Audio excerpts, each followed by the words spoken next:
41 NBC. It's time for Friday night football action.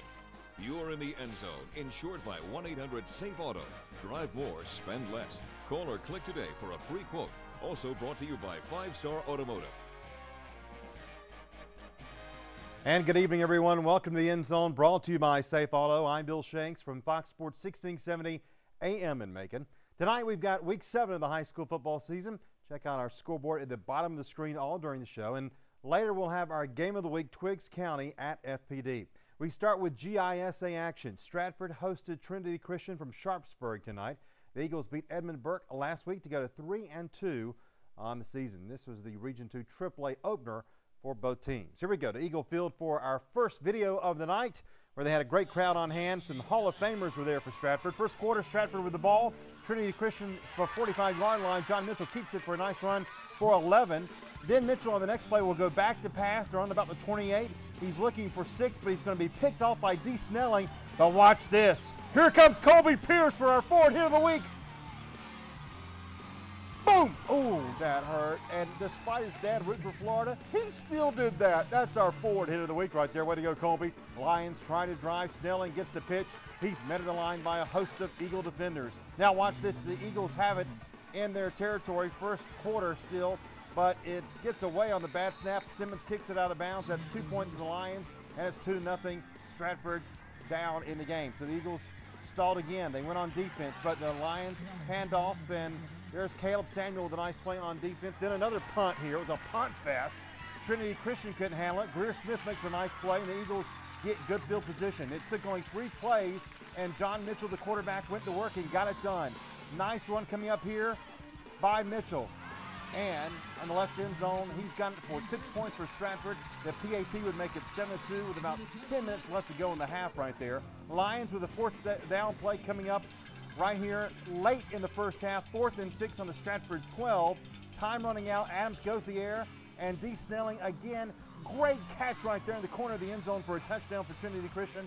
It was 9-7 at the half. The Eagles were losing, but Stratford bounced back and won this game 22-16. They are now 4-6 on the season. They are at Heritage School next week. Speaking of the Heritage School, let's go to Mount DeSales for more GISA action, where the Heritage School was the competition tonight for the Cavaliers. And here's Ryan McCauley struggling on offense early on here. Couldn't get the handoff, and it was a fumble there. The Cavs would recover, but Heritage would go to work. Joe Bonner, the quarterback, is going to hand the ball off to Candler Rich, who's going to get a pretty good run right here, but spun out of bounds right there, gained about 23-yard lines. Now, Mount DeSales score here, as they will score to make it 14-all in the second quarter, about 7:41 left. Then Heritage again. They're going to get some work going here. A nice run there for a couple of yards. And here's another run to the left side, and they are going to get into score. And this was all Heritage here, as the Cavs lose it again. 36-22 is the final score there. Mount DeSales now 1-6. They've lost 6 games in a row. Now to Perry, the Hornets of Westfield hosted Southland tonight. And it's 19-0 Hornets right when we got there. They are a good team. Second quarter, Hornets. Evan Williams with the ball. Pass to Tuggle, who's going to spin through and gets taken down there on the 36-yard line. Then Evan Williams again through the middle. How about a nice 36-yard run right there? Look at that run there by Williams. And he's going to score for the 6 points for Westfield. The PAT would be good, and it's 26-0. Hornets out on top. Now third quarter, Raiders kicking off. And there's the PAT right there.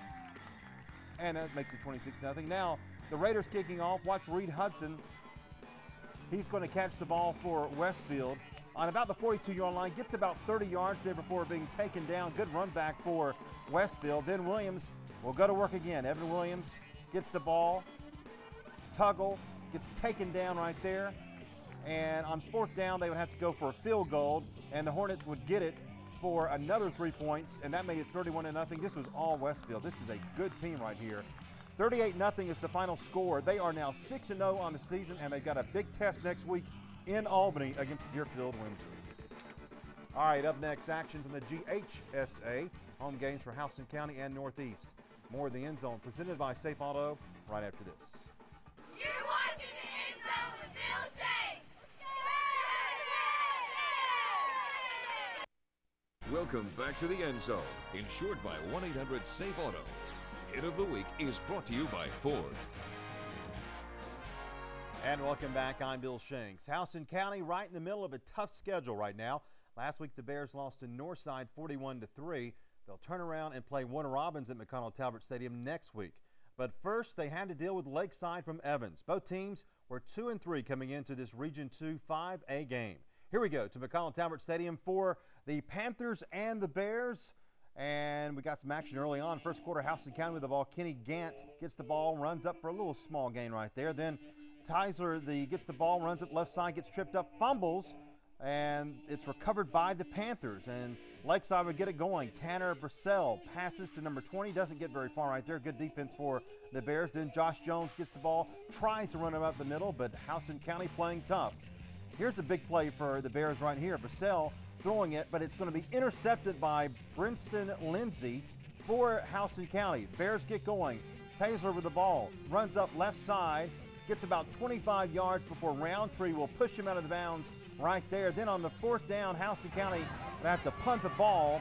Raiders would pick it up right around their 9-yard line. Some offense kind of slow early on in this game, but then Lakeside would get a big offensive play. Jamarcus Williams gets the ball, and as Hawk Harrelson says for the Chicago White Sox, he gone.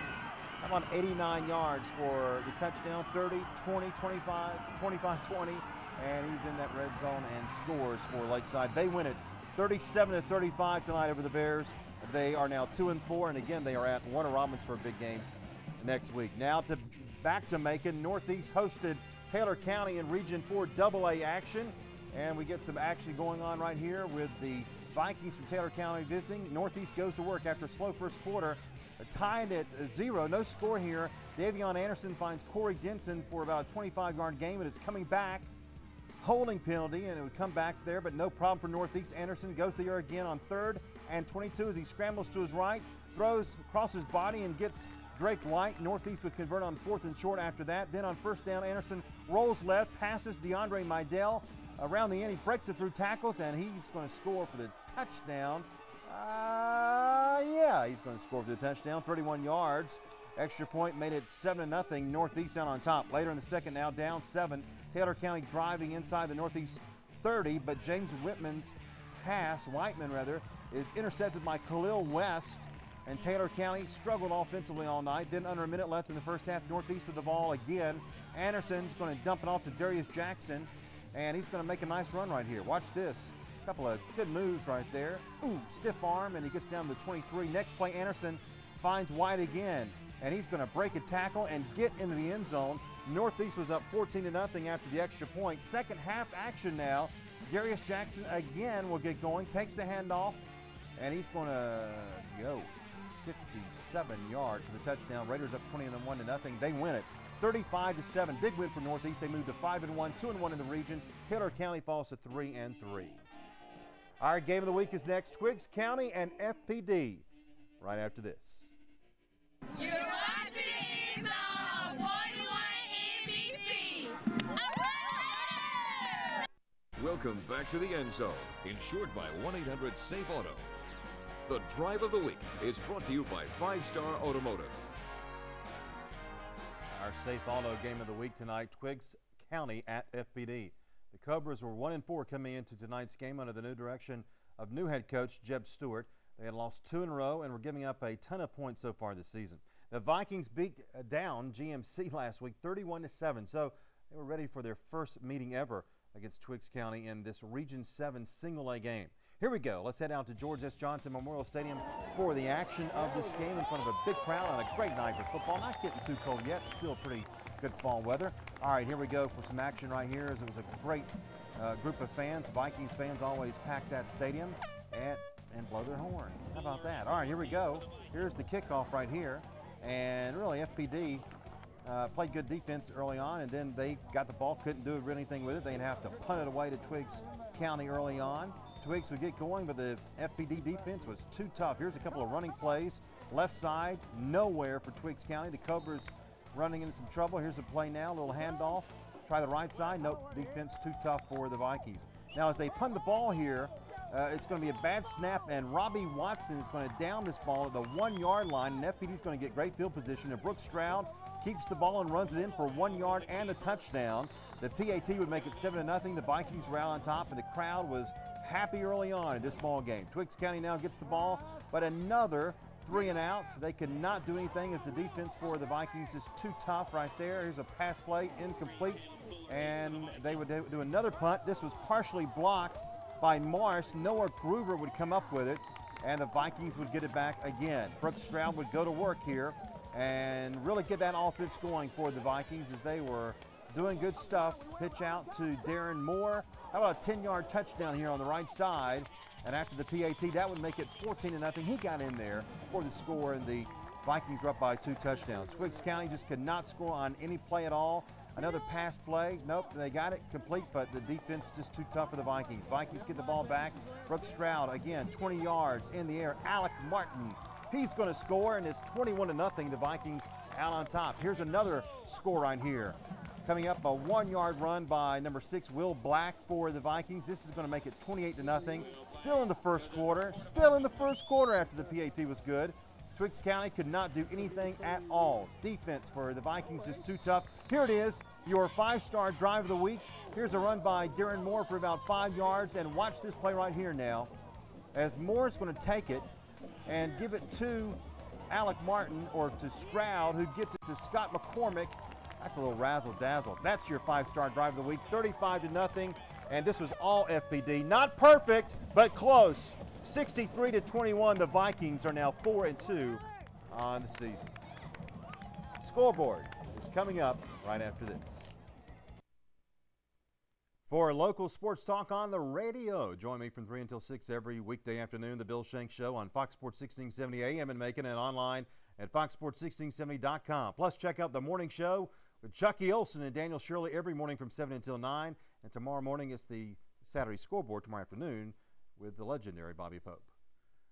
All right, let's hit that scoreboard and see what's going on around the state of Georgia. Some interesting scores from some teams in the mid-state. Here we go, and we start with John Millage all over Central Fellowship. The Trojans are 7-0, JT Wall. How about that? 68-0, the final score. Jones County big over Evans, 41-6. The Greyhounds are now 4-2. Big Region 2 5A game there for the Greyhounds. Warner Robins all over Greenbrier tonight, 52-13. They, of course, host Houston County next week. Westover over Crisp, 27-3. Peach County undefeated still at 6-0. They beat Jackson 34-13. Pike County beats Southwest tonight, 28-14 is the final. Southwest now 1-6. Dodge all over Wheeler. They are now 4-3. They win 47-0. Waco over Jefferson County by the score of 57-14. The Golden Hawks are 7-0. How about Dublin finally getting a win? Good for Roger Holmes and the boys. They are now 1-6. They win over Josie 7-6. East Lawrence over Harlem 46-6. Blakely County all over Macon County. They are now 5-1 after winning their 4th in a row, 51-0. Lamar County all over Monticello by the score of 56-13. Wilcox over Turner County 38-0. And Wilkinson all over Hancock Central tonight by the score of 33-0. Again, Stratford wins over Trinity Christian. Heritage beats Mount DeSales. Westfield beats Southland tonight 38-0. Lakeside over Houston County by 2. Northeast over Taylor County 35-7. And FPD all over Twiggs 63-21. We're out of time. That's our show for tonight. Thank you for being with us. For all of us at 41 NBC, I'm Bill Shanks. Good night.